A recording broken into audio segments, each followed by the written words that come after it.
fait du bien d'être de retour à la maison. Moi, je suis content de vous voir. J'espère que c'est de même pour vous. Alléluia. Lisons ensemble dans Josué chapitre 14, le verset 6 au verset 15. Josué 14, verset 6 au verset 15. Le texte paraît déjà à nos écrans. Lisons pour la gloire de Dieu.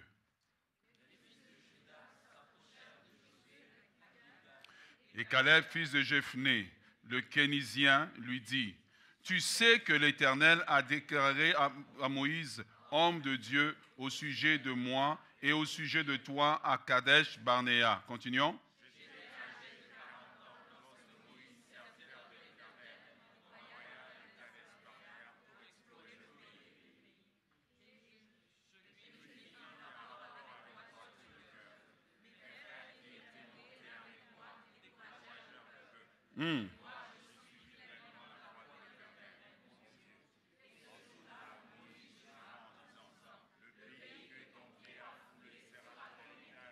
Amen.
Amen. Tourne-toi vers ton voisin et dis-lui, il est temps de conquérir. Non, mais je veux que tu lui dises sérieusement, il est temps de conquérir. Asseyons-nous dans la présence de Dieu. Ce matin, nous commençons pour ce mois de mars une série de messages et nous entamons aussi la deuxième loi de l'élargissement. Nous entamons la série Inébranlable. Inébranlable. Déterminé à faire des exploits et à conquérir. Rien dans la vie ne vous vient si vous n'êtes pas déterminé. Beaucoup de gens passent leur temps à souhaiter. Ils souhaitent avoir une grande église, mais ne sont pas déterminés. Ils souhaitent avoir un bon mariage, mais ne sont pas prêts à payer le prix. La preuve, c'est que tu espères que c'est ton conjoint qui va changer, ton mari qui va changer. Tu ne t'es jamais vu dans l'équation des gens qui doivent changer. Vraiment, en plein dans les 1000. Tu vois? Or, l'avenir appartient à ceux qui savent se retrousser les manches et à se battre.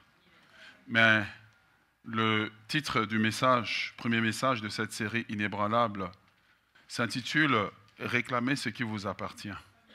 Dans les coffres du gouvernement canadien, il y a beaucoup d'argent qui appartient à des personnes qui n'ont jamais réclamé. Exemple, on a un système au Canada que lorsque tu donnes tes offrandes, on va te remettre un reçu aux fins d'impôt. Et tu vas le déclarer dans tes impôts pour qu'on te fasse un retour. Mais toi, tu décides de ne pas faire une réclamation. Parce que tu ne réclames pas, on ne te donne pas ce qui est à toi. Et ce qui est pire, c'est que ce même gouvernement te réclame d'autres argents. Donc non seulement tu leur donnes l'argent, que toi tu ne réclames pas, mais en même temps, eux sont en train de te réclamer des choses. Ce que j'aime lorsqu'on parle de Caleb, Caleb dit une chose. Il dit qu'il y a 45 ans, qu'un événement est arrivé. Mais il dit, Dieu m'a fait vivre. Je voudrais juste m'arrêter là un moment. Parce que je pense que Dieu est en train de parler à quelqu'un. Malheureusement, Johnny est parti, donc c'est difficile. Mais il y a 45 ans, il y a peut-être 5 ans, quelqu'un t'a quitté.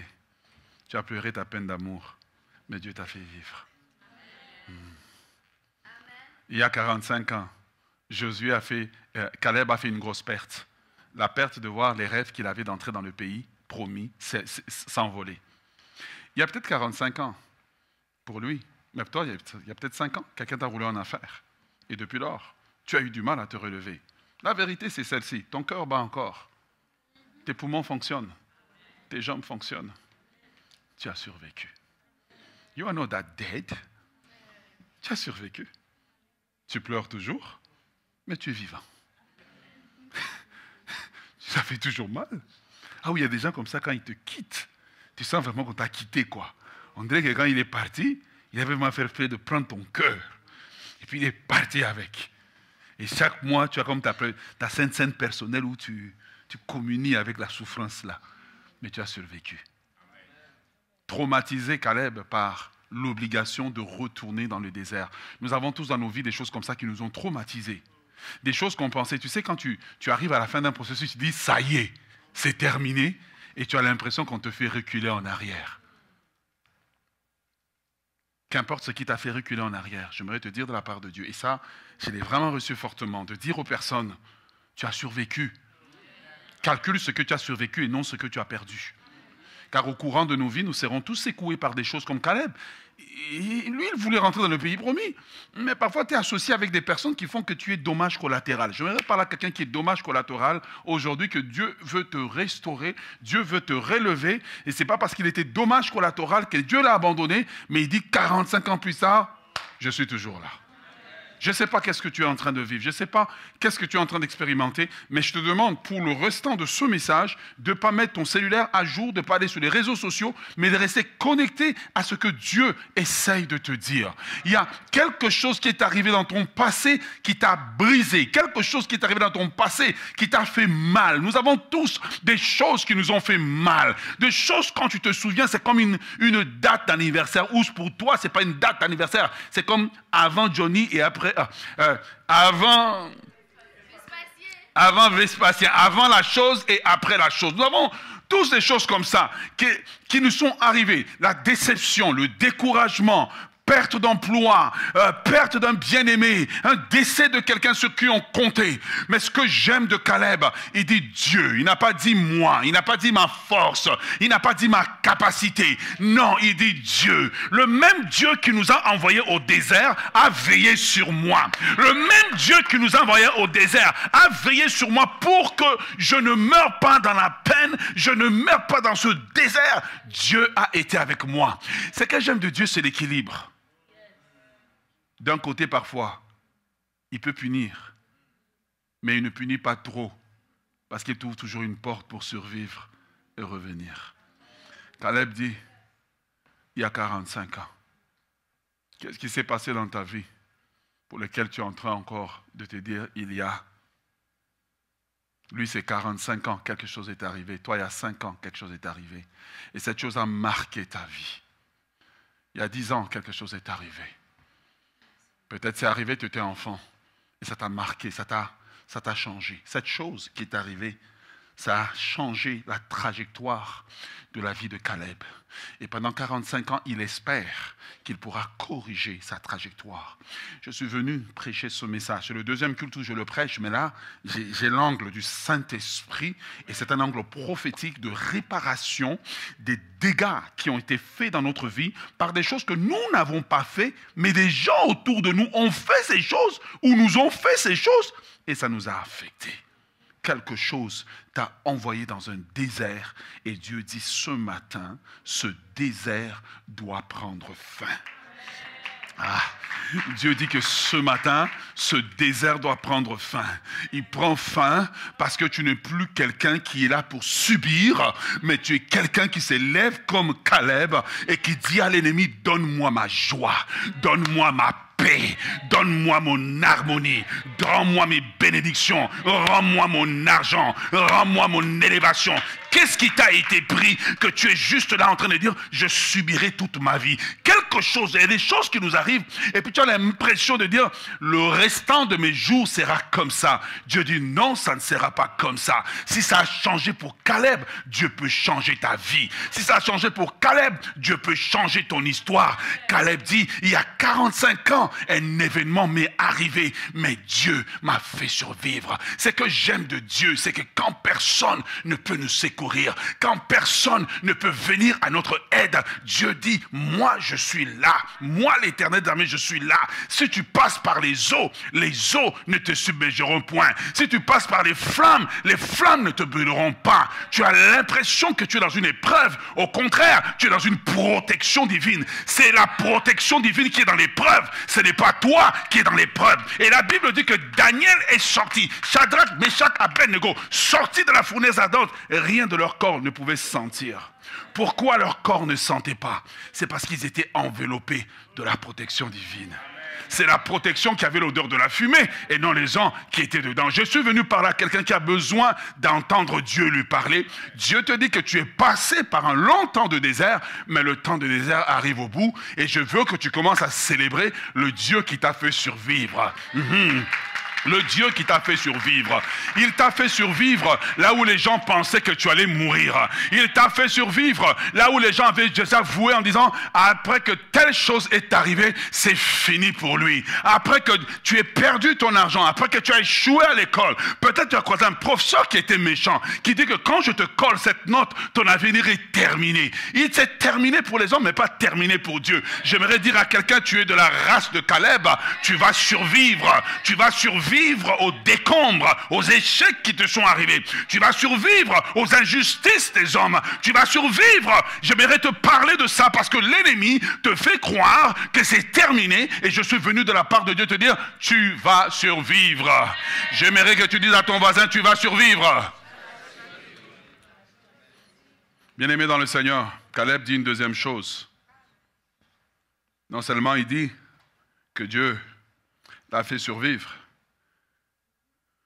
mais en fait, pendant 45 ans, on découvre Caleb, non seulement le survivant, mais on découvre la deuxième qualité de Caleb, c'est Caleb l'inébranlable. Au bout de 45 ans, il dit, j'avais un dossier que j'avais laissé comme ça là. il dit à Dieu, on avait un dossier. Il dit à Josué, j'ai un dossier, une promesse de Dieu, l'inébranlable. Vous devez apprendre à devenir des gens qui sont inébranlables. Yeah. Vous devez apprendre à être des gens qui sont inébranlables. La vérité dans la vie, parfois la vie va te tabasser dans tous les sens. Parfois la vie va te violenter dans tous les sens. Parfois la vie va t'envoyer des épreuves que tu n'as pas imaginées. Parfois la vie va t'envoyer des trucs, tu dis, mais attends, est-ce qu'il n'y a que moi à qui ces genres de choses arrivent? J'aimerais te dire, il y a une chose. Il n'y a rien qui t'arrive duquel tu ne peux pas survivre. Il n'y a rien qui t'arrive. Bien aimé, tu dois arriver à un niveau où, tu vois, quand le diable t'envoie une balle et que tu réagis par l'adoration, il est confus. Mais quand tu pleures, il apprend que ça marche. Caleb l'inébranlable. Beaucoup d'entre nous, si Dieu leur aurait dit, il y a telle chose qui t'a été promis, mais à cause de telle circonstance, il y a un délai, ils auraient abandonné Dieu. Première des choses, Caleb, il est inébranlable parce qu'il n'a pas abandonné Dieu. Il dit, Dieu m'a fait survivre. Il n'a pas dit, j'ai survécu par moi-même. Il n'a pas dit, je me suis fait moi-même. Non, il dit, Dieu m'a fait survivre. Inébranlable dans sa foi. En 2025, pour être des chrétiens qui vont faire des exploits, les chrétiens de l'élargissement sont inébranlables dans leur foi. Leur foi n'est pas conditionnée à ce qui leur arrive, car plein de choses vont arriver. Tu vas bâtir, il y a des gens qui viendront pour disperser. Des gens vont t'abandonner. Des gens vont te trahir. Des gens vont dire des choses sur toi. On dira des choses qui sont sur toi. Certaines sont vraies même. Toi-même, tu sais que c'est vrai. Malgré que tu dis que ce n'est pas vrai. Certaines sont fausses. Oh, yeah. On dira des choses sur toi. On racontera des choses sur toi.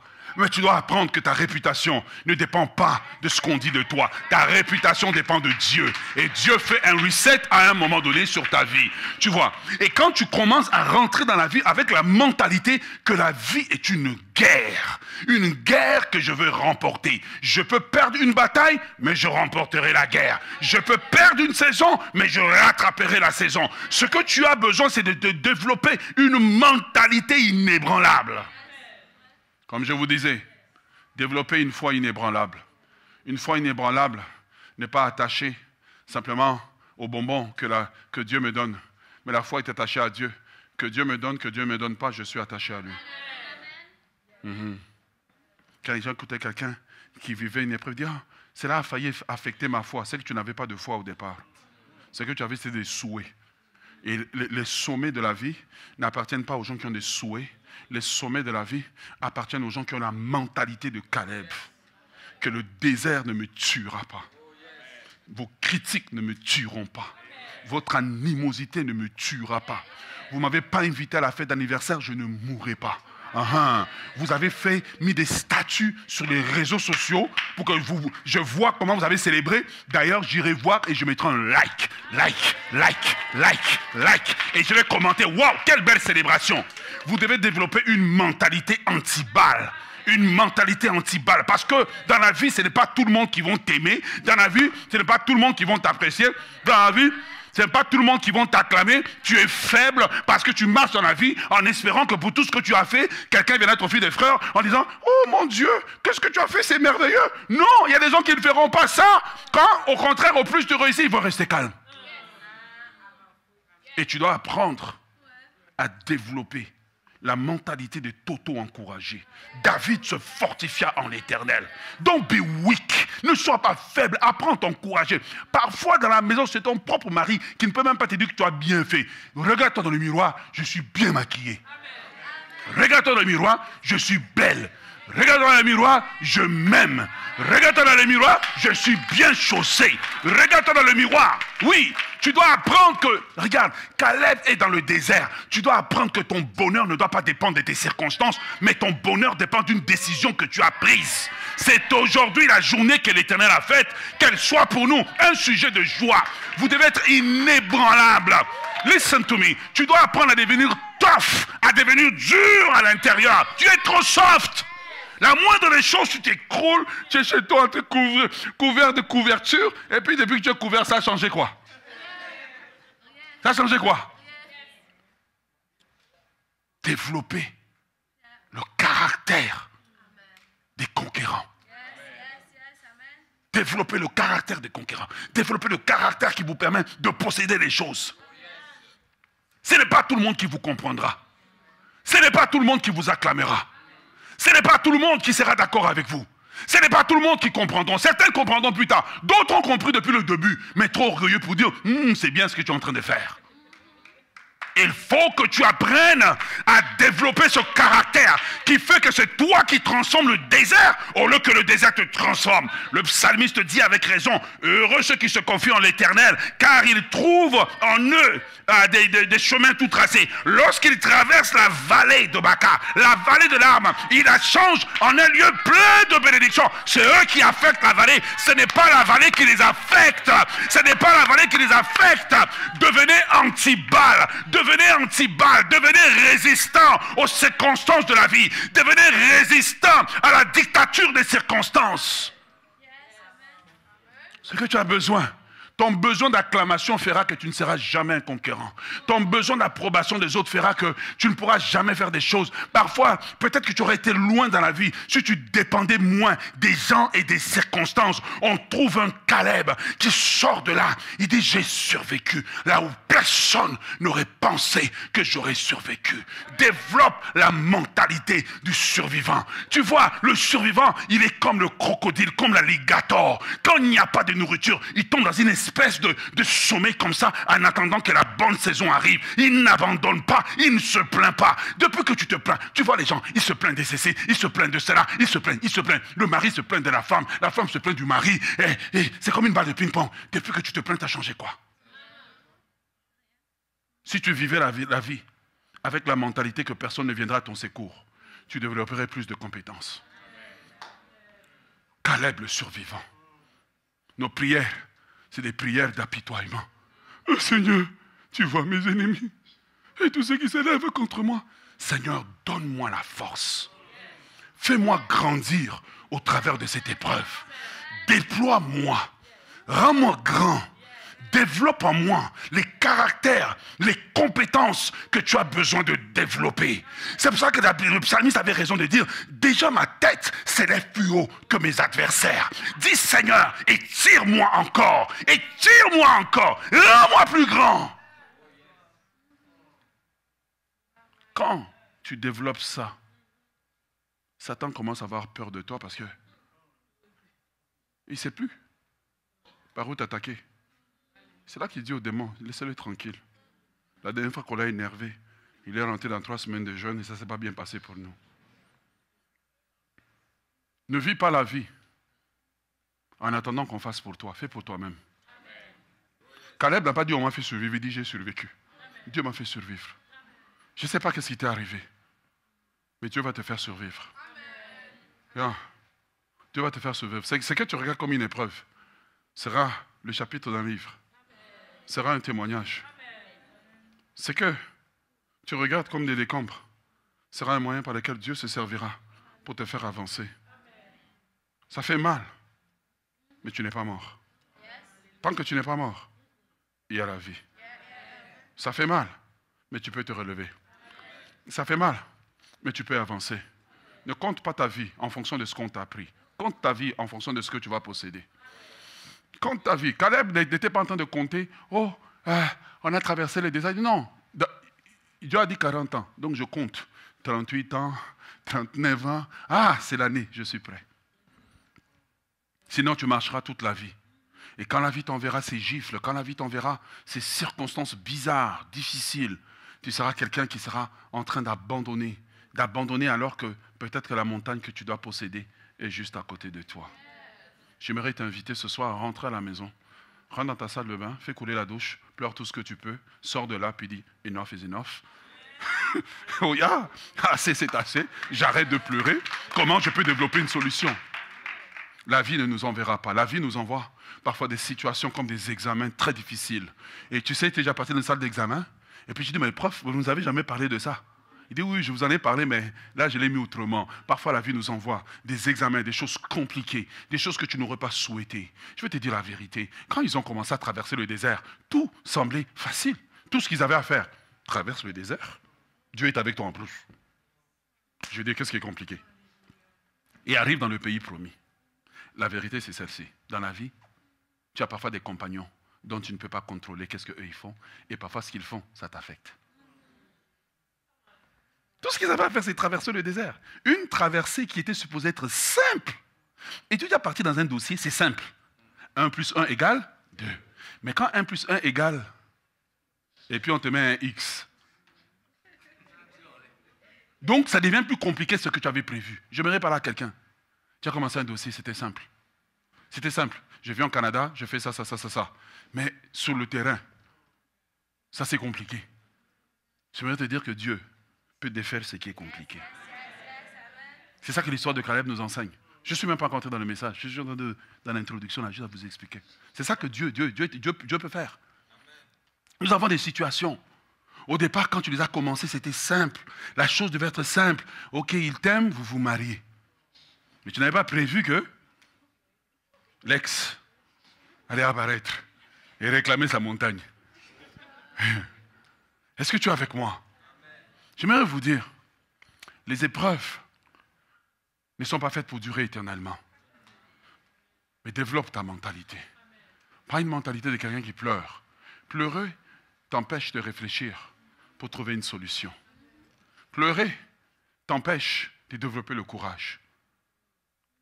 Mais développe cette mentalité en disant, c'est pas ce que je veux, c'est ce que j'ai. Comment puis-je travailler avec ce que j'ai pour avoir ce que je voudrais demain? Caleb, un bon pédagogue, un bon enseignant. Nous n'avons pas tous dans notre vie des choses que nous voulons. Nous avons certaines choses que c'est là. Tu aimerais t'en débarrasser. Mais tu ne peux pas. C'est là. Et Caleb était prêt avec un désert. C'est là. Il faut vivre avec ce désert. Ce n'est pas moi qui a créé le problème. C'est quelqu'un d'autre qui a créé. Maintenant, moi, je dois vivre avec.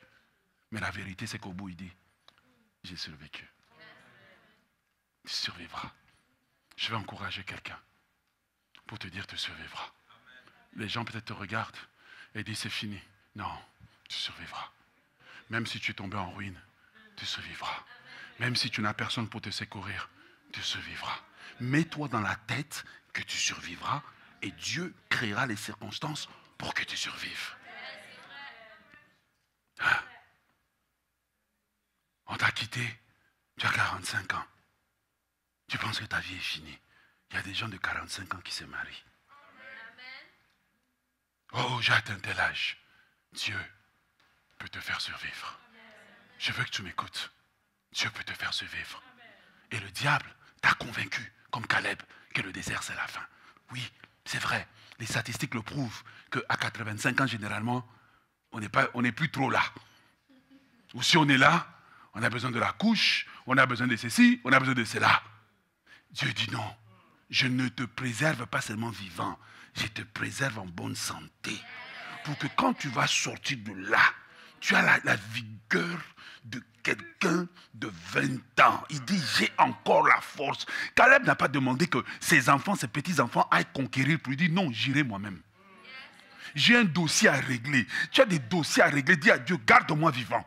Pour que de mon vivant, ce dossier soit réglé. Garde-moi vivant. Pour que de mon vivant, je vois le changement. Je vois la transformation. C'est difficile, c'est vrai. C'est une saison difficile. Parfois, tu passes par les choses. Les gens ne comprennent pas pourquoi tu passes par là. Mais je vais te dire une chose. Si tu t'accroches à Dieu et tu développes une mentalité pour dire, whatever happen, je vais survivre. Je vais m'en sortir. Cette mentalité te rend combatif. Et cette mentalité te permet de survivre.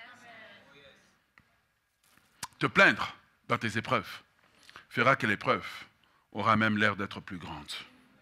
Qu'est-ce qui a fait survivre Caleb? Et qu'est-ce qui a fait que les autres ont disparu?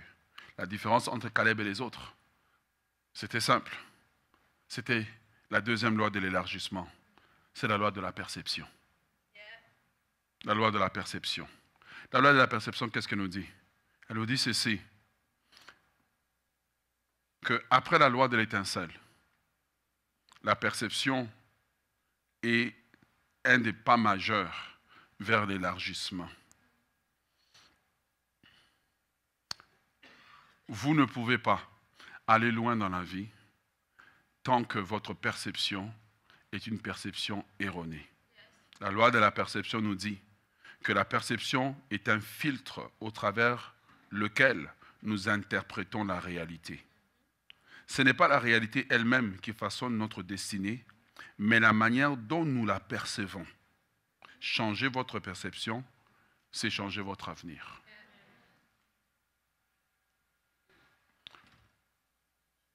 Beaucoup de gens ont une perception erronée de la vie et des choses. Parce qu'ils ont une perception erronée, tout ce qui leur arrive passe par un mauvais filtre. Exemple, il neige. Quelqu'un a une perception erronée. Oh, dans ce pays, il fait toujours froid. Il y a encore la neige.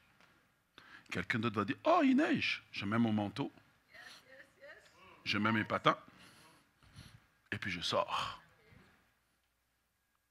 Et puis, je fais de l'activité. Je bénis Dieu pour cette neige blanche que je vois. Toi, tu es chez toi. C'est la même neige qui est tombée pour tout le monde. Mais la perception. Il y a des gens que leur perception est tellement erronée que partout où ils vont, ils ne voient que des problèmes. Il est assis. Quelqu'un dit, oh, tu as une tache à ton pantalon. Il m'a manqué de respect. Tu vois? Et quand on a une perception erronée, on a la tendance d'exagérer les problèmes, d'exagérer les défis. La perception que tu as, tu peux te dire, je veux me marier, mais tu as une perception erronée des hommes. Les hommes, c'est ta banque.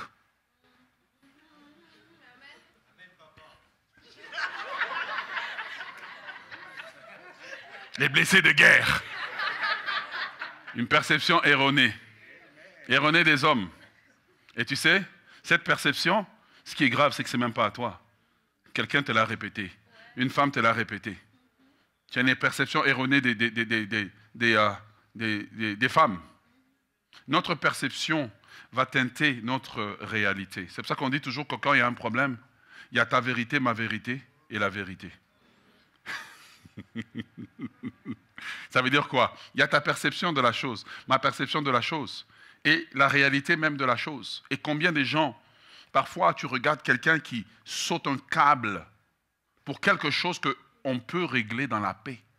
Mais parce que sa perception est erronée. Parce que quelqu'un avait pris avantage de toi, maintenant Satan a teinté ta perception et tu as l'impression que tout le monde va prendre avantage de toi. Et donc tu vis une vie où tu es braqué. Tu es toujours en train de surveiller tout le monde, soupçonner tout le monde. Et quand tu tombes sur des innocents comme nous on laisse les portefeuilles là. Donc, parce que bon, il y a des choses qu'on n'a pas subies. Et si tu n'apprends pas à guérir de tes traumatismes, ils vont teinter ton bonheur. Ils vont teinter ton mariage. Ils vont teinter ta façon de voir même l'Église, les hommes de Dieu. Ils vont teinter ta façon de vivre tes relations. Et donc, il est important que Dieu guérisse notre filtre, guérisse notre perception de la réalité. Dans cette même journée que tu maudis, quelqu'un s'élève et dit « Merci Seigneur pour cette journée. Je ne sais pas qu'est-ce qui va m'arriver, mais je bénis ton nom parce que tu me donnes une journée. » Toi, tu t'es levé le matin, tu maudis la journée. Tu te lèves avec les dents qui grincent déjà. Non, je prie que Dieu change ta perception. Tu sais, la vie, elle est belle. Il n'y a que les circonstances qui ne sont pas belles. La vie est belle, il n'y a que les circonstances qui parfois ne sont pas belles. Et les hommes forts n'apprennent pas à vivre la vie en fonction des circonstances, ils vivent la vie en fonction d'eux. Les hommes forts et les femmes fortes n'apprennent pas à vivre la vie en fonction des circonstances, ils vivent la vie en fonction du bonheur qu'ils ont décidé. Parfois, quelque chose peut arriver. Tu dis, malgré ça, je serai heureux. Je serai heureux. Je serai heureux. Je choisis de ne plus pleurer sur cette situation. Si tu veux partir, il faut partir. Je ne pleurerai plus. J'ai assez pleuré. Léa avait une perception comme ça, erronée, que si je fais telle chose, Jacob va m'aimer. Si je fais telle chose, telle personne va m'aimer. Il y a des gens comme ça, tu vas toujours essayer de les satisfaire, de leur satisfaire. Mais à la fin, tu te rends compte que tu es en train de gaspiller et ton temps et ton énergie. Elle a dit, tu sais quoi, quand elle a dit Judas, dit cette fois-ci, je louerai Dieu. Je ne sais plus Jacob. Dès qu'elle a décidé d'être heureuse, toute sa vie a changé. J'aimerais te demander aujourd'hui que demande à Dieu de corriger ton filtre. Les hommes t'ont déçu, mais Dieu ne t'a pas déçu. Les hommes t'ont abandonné, mais Dieu ne t'a pas abandonné. Dieu est avec toi. Si tu étais plus conscient de la présence de Dieu que du désert que tu traverses, tu verrais la puissance de Dieu en action. Et j'aimerais t'encourager aujourd'hui à ce que prier Dieu pour dire, Seigneur, guéris ma perception des choses. Guéris ma perception. Là, une des grandes inventions que nous avons aujourd'hui, c'est l'invention du yogourt. Yogourt, on dit? Comment on dit? Yogourt. Hey, français, comment on dit? Yaourt pour les francophones de l'Europe, yogourt pour nous les Nord-Américains, mais vous comprenez. Mais ce produit alimentaire que nous mangeons, c'est la découverte de quelque chose qui s'était mal passé. C'est qu'un jour, on a découvert ça au hasard. Comment? C'est qu'on avait laissé le lait et puis le lait a tourné. Et quelqu'un, au lieu de voir le problème, a vu l'opportunité. Si on mettait un peu de sucre, on pourrait manger ça comme ça. La perception, votre perception de la réalité fait que vous allez voir que la vie est belle ou la vie est sombre. Et la perception de la réalité nous amène maintenant aux 4 défis dont j'aimerais vous parler ce matin. 4 défis de celui qui veut conquérir. Est-ce que vous êtes avec moi? Ok. Premièrement, le premier défi de l'élargissement consiste à changer son dialogue intérieur. Regarde, ta perception, ton dialogue intérieur affecte ta perception. Avant que tu n'aies commencé quelque chose, regarde, même pour l'étudiant, parfois dans ton cœur, une voix t'a dit tu vas échouer aujourd'hui. Et généralement, c'est pas moi qui l'a dit. Tu vois? Ton dialogue intérieur affecte ta perception. Cette année-ci, j'ai décidé d'être pratique dans l'enseignement. On nous a prêché le ciel, mais maintenant je vais vous prêcher les choses vraiment de tous les jours. C'est que Dieu a beau te faire la promesse, mais si ton dialogue intérieur est un dialogue qui est négatif, je ne veux pas y arriver, je ne veux pas réussir. Comment ça s'appelle, des gens comme moi ne peuvent pas.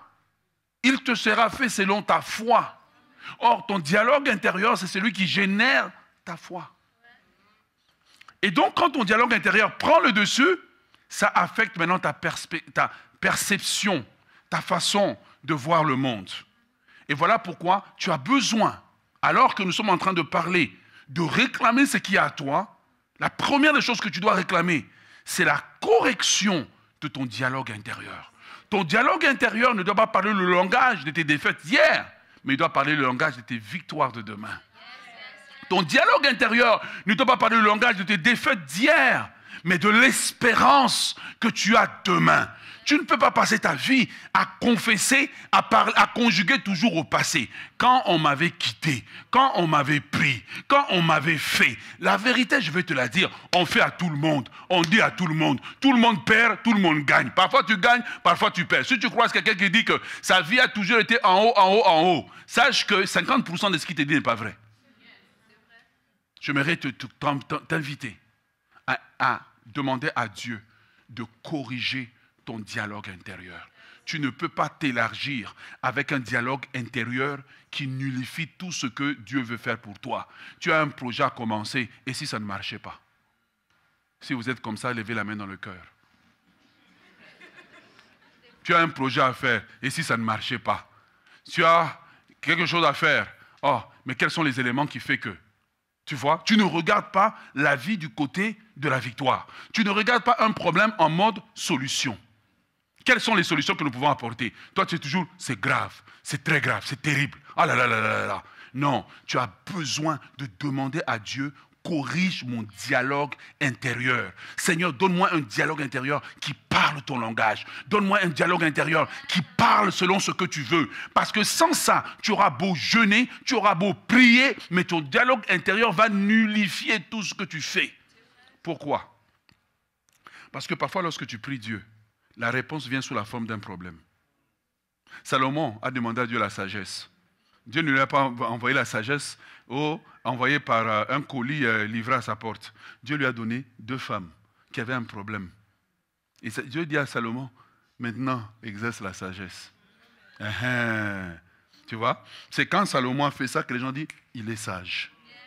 Tout ne nous vient pas en mode solution. Tout ne nous vient pas en mode préfet. Parfois, certaines choses viennent comme un chaos organisé. Et tu dois te poser la question, Seigneur, mais c'est quoi?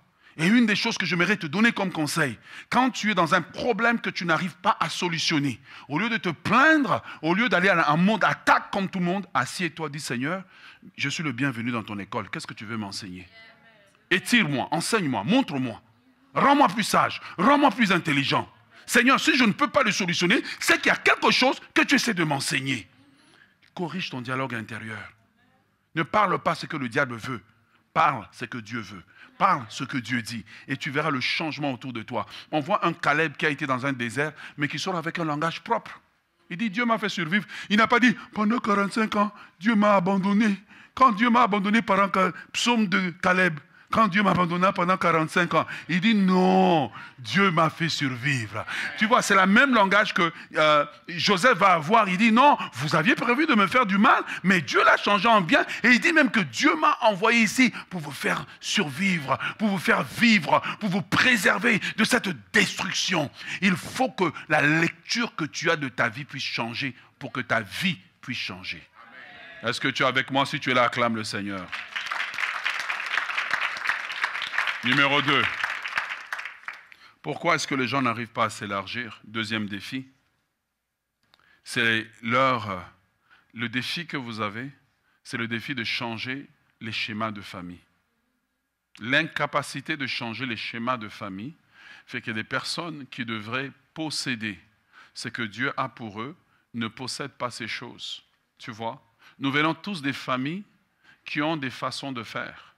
Quand Dieu appelle Abraham, il dit à Abraham, va-t'en de ton pays, va-t'en de ta patrie, de la maison de ton père, va vers le pays que je vous montrerai. Nos familles ont mis en nous certaines choses qui nous limitent. Nos familles ont mis en nous une certaine façon de penser. Nos familles nous ont fait croire certaines choses. Et parfois, ce n'était pas par méchanceté, mais c'était à cause de ce qu'ils ont vécu. Est-ce que vous êtes avec moi? Et donc, on t'a souvent dit, dans notre famille, on ne réussit pas. Dans notre famille, on ne produit qu'une personne de grand. Dans notre famille, on n'est pas riche. Dans notre famille, il faut souffrir pour avoir les choses. Dans notre famille, tu vois, on t'a répété des choses depuis que tu es enfant. Et tu vois, le problème d'Israël, c'est qu'ils étaient sortis d'Égypte, mais ils avaient encore une mentalité d'esclaves. Le problème, ce n'était pas les géants devant eux, c'était les géants en eux. Et si tu ne traites pas ces géants qui sont en toi, si tu n'apprends pas à renverser et à refuser certains schémas de famille, tu vois, tu ne pourras pas. Et je le disais dans le premier service, tu vois, beaucoup de gens, je dis, je ne serai pas comme mon père. Mon père était comme ça avec ma mère. Quand il se marie, il répète exactement le schéma de famille. Parce qu'un schéma qui n'a pas été détecté ne peut pas être changé. Certaines personnes, moi, je ne vais pas faire comme ma mère. Le premier chose qui t'arrive, que quand tu grandis, tu ressembles à ta mère, il faut tout cracher.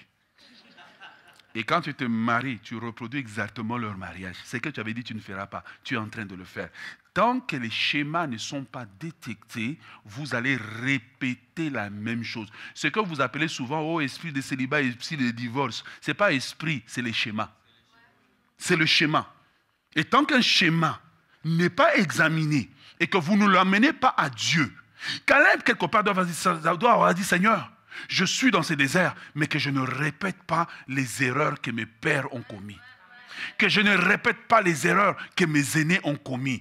Il faut que Dieu puisse demander à Dieu de briser le schéma familial dans lequel vous êtes. Sinon, vous allez répéter la même chose. Le pire avec un schéma, c'est qu'au départ, quand tu commences, tout a l'air bien. Mais à un moment donné, c'est comme si on est en train de te réorienter maintenant. De te réorienter. Et si tu n'apprends pas à t'asseoir, à prendre une feuille de papier et à écrire, mes tantes étaient comme ça, ma mère était comme ça, mon père était comme ça. Ton problème, c'est que tu as une idée, une vision romantique de ta famille. Ma famille, tu sais, c'était des grands chasseurs. Et puis, on a toujours été en haut. Non, non, non, non, non, non. Il y a des moments où tu dois t'asseoir pour dire, dans notre famille, on a ça. Et Seigneur, je prie que dans ma lignée, ça puisse s'arrêter. Oh, yeah. Que dans ma lignée, ça puisse s'arrêter. Si tu es marié, arrête de dire, ça vient de la famille de ma femme. Examine-toi aussi. Toi aussi, tu es venu dans ce mariage avec le bagage. Examine-toi pour dire, Seigneur, ça doit s'arrêter. Seigneur, ça doit s'arrêter. Cette histoire de fausse couche, ça doit s'arrêter. Cette histoire de schéma des gens qui ne peuvent pas être stables financièrement dans la vie, ça doit s'arrêter. Il faut attaquer les schémas familiaux, sinon tu vas le répéter. Et tu auras l'impression que Dieu n'était pas fidèle dans ses promesses. Or, Dieu était fidèle. Mais Dieu sur la terre a besoin de quelqu'un qui va collaborer avec lui. Commence à prier. Regarde, quand on parle du dialogue intérieur, quand on parle des schémas de famille, on commence à parler en fait de ce qu'on appelle la catégorie des prières des fondations. Des prières qui vont corriger les fondations de ta vie. Au lieu de prier des prières du toit. Oh Seigneur, que je marie quelqu'un qui a les yeux bleus et qui a six-pack. Frère, sœur, c'est pas le temps pour prier pour ça. Commence à prier pour les vraies affaires. Les affaires de la fondation de ta vie. Car si la fondation est bonne, l'édifice va bien s'élever. Si tu es en train de prier simplement, Seigneur, que j'ai beaucoup d'argent, mais beaucoup d'argent dans un schéma familial où vous commencez à 1000, vous finissez toujours à 0. Dis à Dieu, corrige. Montre-moi comment je peux corriger. Montre-moi comment je peux sortir de la casserole de la famille. Oh, moi je viens, mon grand-père, il priait, ma grand-mère, il priait. Ok, il priait, d'accord. Mettons de la prière de côté, regarde le schéma. Des gens qui dans leur mariage ne sont jamais heureux. Mais tu pries, Seigneur, je vais me marier. Peut-être que Dieu retarde le temps que tu pries contre les schémas de famille. Il est difficile de s'élargir contre les schémas de famille. Même quand je prie pour l'église, je prie contre les schémas. Je regarde depuis 10-15 ans qu'est-ce qui s'est passé. Et à un moment donné, tu peux dicter l'histoire. Tu peux savoir ce qui va arriver quand tu connais le schéma. Tu sais que là, on est arrivé à tel niveau, telle chose risque d'arriver. Tu peux anticiper la chose dans la prière. Il ne s'agit pas pour toi de survivre, Mais il s'agit d'aller plus loin, de relever le défi, de corriger les schémas de famille. Numéro 3, troisième défi de ceux qui veulent s'élargir. Le défi de devenir un vase nouveau. Certaines personnes ont l'incapacité de devenir un vase nouveau. Si tu regardes Caleb, tu vas voir ses 45 ans dans le désert. Il ne parle pas comme quelqu'un qui est vieux fini. Au contraire, il est devenu un vase nouveau. Il est devenu un jeune homme. Il s'est transformé. Beaucoup de gens ne peuvent pas s'élargir parce qu'ils sont exactement la même chose que quand ils sont sortis du ventre de leur mère. Il est à l'état neuf. Donc il n'y a pas eu de mise à jour. La capacité de se transformer intentionnellement. Vous ne pouvez pas changer quand vous avez toujours les mêmes amis. Quand on regarde tes médias sociaux, tout le monde a ta couleur de peau. Tout le monde vient du même pays que toi. Tout le monde. Donc, il n'y a rien qui te challenge en fait. Il n'y a rien qui te met au défi. En fait, tu es là avec les mêmes personnes, les mêmes conversations. Vous savez qu'à tous les 3 mois, vous allez avoir une dispute. Dans laquelle vous allez promettre que vous ne vous parlerez plus.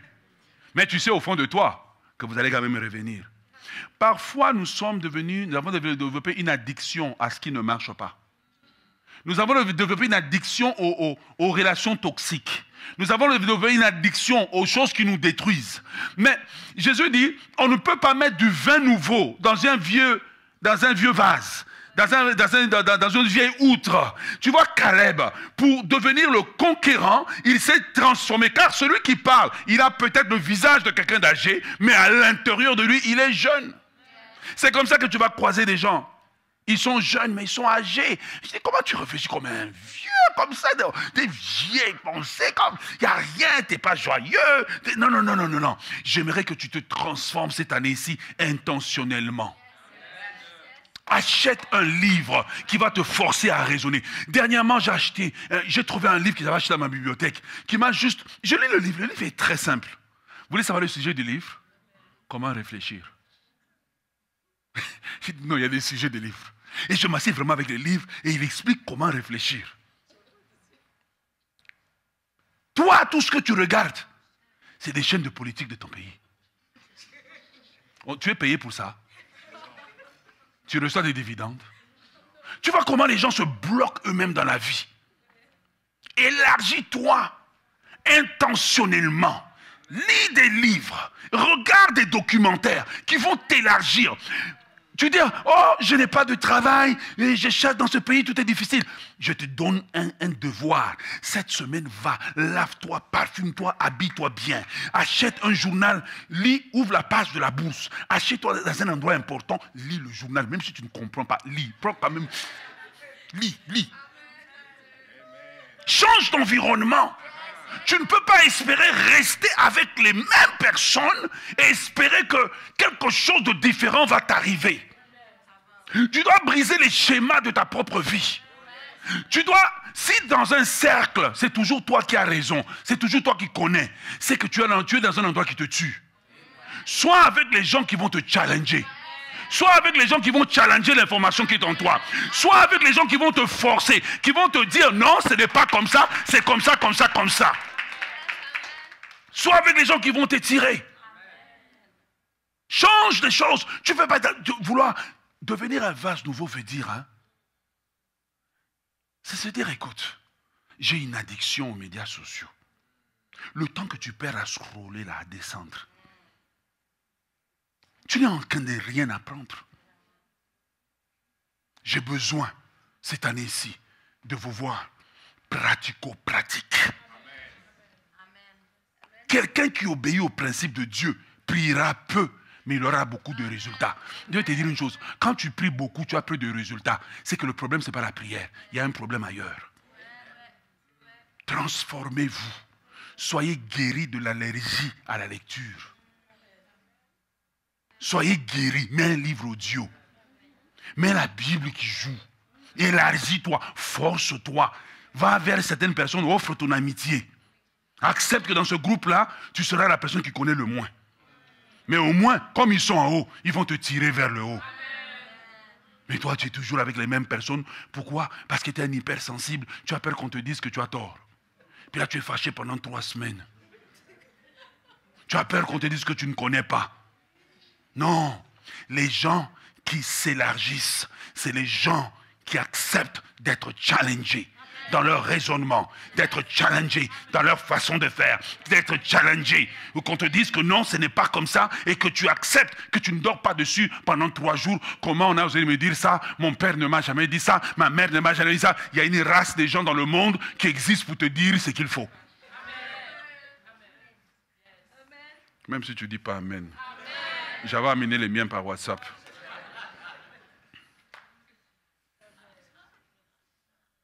Élargissez-vous. Cette année-ci, je vous prêche quasiment en vous suppliant. Si je regarde les gens, élargissez-vous. Fais tout au travail. Sois l'ami du boss. Étudie-le.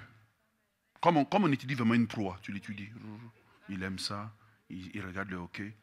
Quand tu le vois, les Bruins, ces derniers temps, ça ne va pas. Hein?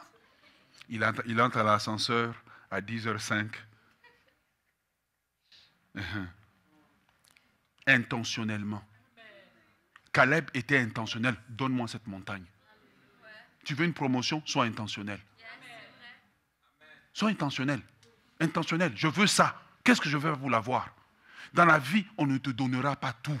Il y a des choses que tu dois aller toi-même mettre en place des mécanismes pour les avoir.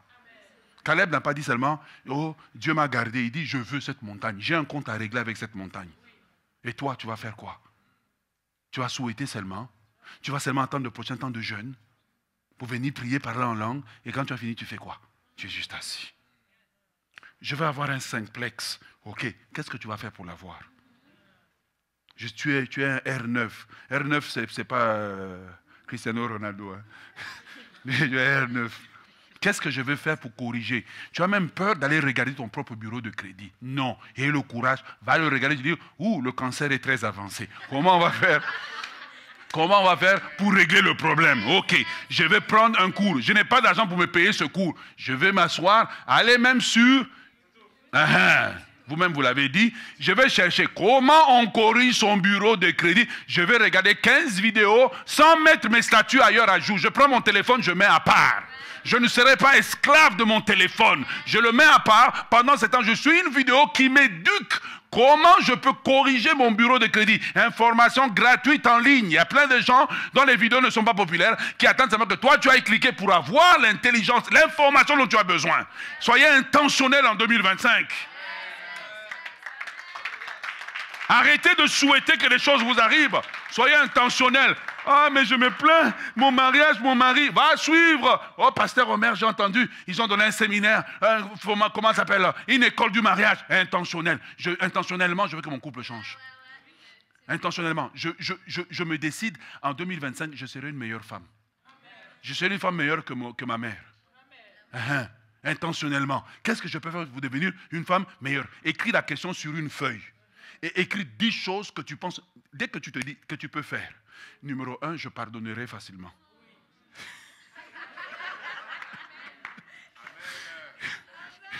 Et les hommes ont dit Amen. Je pardonnerai facilement.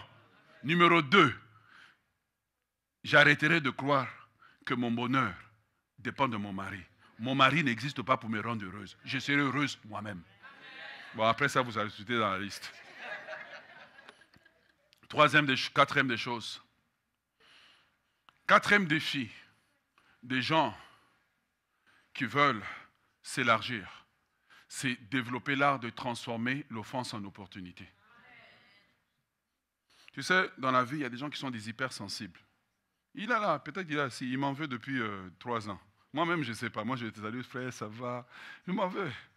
Apprenez à transformer vos offenses en opportunités. Derrière une offense, il y a une opportunité. David arrive, il voit Goliath, il dit, je vais aller le combattre. Son frère lui dit, je te connais, tu es orgueilleux. Quand tu es né dans une famille où tout le monde est petit, tu seras toujours l'orgueilleux, quand tu as des rêves. Et qu'est-ce qui se passe? Son frère lui dit, tu es orgueilleux. D'ailleurs, je connais la malice de ton cœur, mais tu ne connais pas les projets de mon cœur. Et qu'est-ce qui se passe? David, il a l'opportunité de prendre l'offense comme un terminus ou de s'en servir comme un tremplin. Il y a plein de choses qu'on vous a fait. Servez-vous-en comme un tremplin. Seigneur, dans ce qui m'énerve ici, qu'est-ce que je peux apprendre? Qu'est-ce que je peux apprendre? Ne soyez pas des victimes de l'offense. Il y a beaucoup de gens, c'est des victimes de l'offense. Parfois, celui qui t'a offensé n'était même pas au courant qu'il t'a offensé. Ne soyez pas des victimes de l'offense, mais soyez des vainqueurs de l'offense. Soyez des personnes qui changent le mal qui leur a été envoyé en bien. Oh, moi, on m'a toujours trahi. Est-ce que tu sais que si on t'a toujours trahi, c'est même une bonne chose? Tu peux écrire un livre, 84 trahisons qu'une jeune fille peut avoir. Come on! Je te dis, 84 trahisons qu'une jeune fille peut avoir. Et moi, toi-même, tu sais que les jeunes filles là sont frileux. Hein? 36 peines d'amour. Tu vois, tu mets les livres là, tu as transformé l'offense en opportunité. Laisse-moi te raconter 2 choses qui vont arriver bientôt. Je ne sais pas, peut-être pas cette année ici. Dernièrement, j'ai traversé une crise qui m'a secoué. Et dans la crise, Dieu me dit, écris un livre. Lequel? 12 crises que tout leader traversera. Ce qui était un problème est devenu une opportunité. Donc, dans les livres, j'explique les crises qu'un leader va traverser. Mais ces crises, c'est tous les leaders qui vont les traverser. Et donc, ce qui était un problème a été transformé. Une offense a été transformée en une opportunité. Je fais face à quelque chose. J'essaye, la chose échoue. J'essaye, la chose échoue. Un jour, je suis dans l'avion, juste assis à côté de mon épouse. Et le Saint-Esprit me dit, écris un livre. Je dis, Seigneur, quel livre encore? Il me dit, écris un livre intitulé Les lois de l'échec. Comment parfois l'échec est prévisible. C'est tout ce qui t'arrive n'est pas mauvais. Tu sais, quand on a mangé la nourriture à table, parfois le leftover, on peut s'en servir pour faire une meilleure nourriture que même la nourriture originale. Mais toi, parce que tu regardes seulement, on m'a offensé. Tu ne serais pas au Canada si on ne t'avait pas offensé. Ça t'a tellement énervé là où tu étais, tu as fui, tu es venu ici. Vrai ou faux?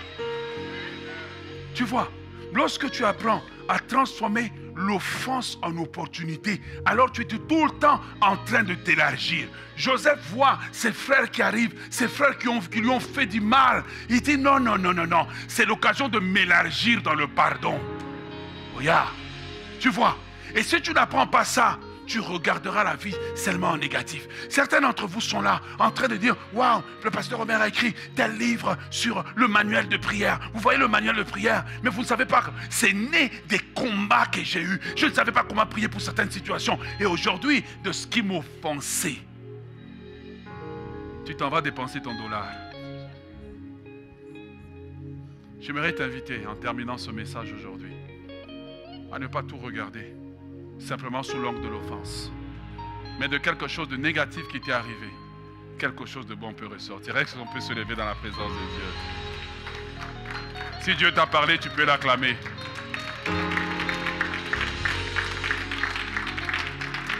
Si Dieu t'a parlé, tu peux l'acclamer. Rentre dans cette semaine comme Caleb. Rentre victorieux, rentre fort. Et relève les défis de l'offense. Lève tes mains, j'aimerais prier pour toi. Père, je voudrais prier pour ceux qui souffrent. Ceux qui ont vécu quelque chose qui a fait que leur destinée a été retardée. Ceux qui ont vécu quelque chose qui fait qu'aujourd'hui ils semblent comme être paralysés. Ceux qui n'ont pas reçu la vie avec les bonnes cartes, les circonstances négatives. Alors que nous sommes en train de prier, que le Saint-Esprit fasse le ministère auprès de vous. Que vous trouviez la force de vous relever. L'espoir pour un lendemain meilleur. Que l'Éternel puisse vous relever, vous redonner la vie. Que l'Éternel puisse vous pousser de l'avant. Que ce soit au niveau de votre couple ou au niveau de votre vie personnelle. Que vous ayez subi un abus. Que vous ayez subi quelqu'un qui a pris avantage de vous. J'aimerais vous dire que l'Éternel changera le mal en bien. L'Éternel changera le mal en bien dans ce qui vous est arrivé.